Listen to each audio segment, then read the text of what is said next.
Throwing these big rubber baits in the fall definitely involves the right type of rod. Generally, muskie anglers like to use anywhere from a 9-foot, even up to like a 10-foot muskie rod. Extra heavy or extra heavy. It does a couple of things. One of them is definitely the leverage that you have on the cast to really fling these things out there as far as you can to cover a lot of water. But the other important part is when you do get bit, to be able to have a monster hook set to be able to move the bait in the fish's mouth. So it's important to be able to bury hooks in the mouth.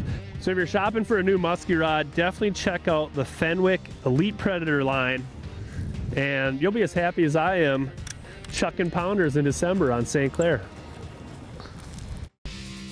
Thanks for watching. Hit the subscribe button and click on the bell to stay up to date with the latest tips and techniques to help you get the next bite.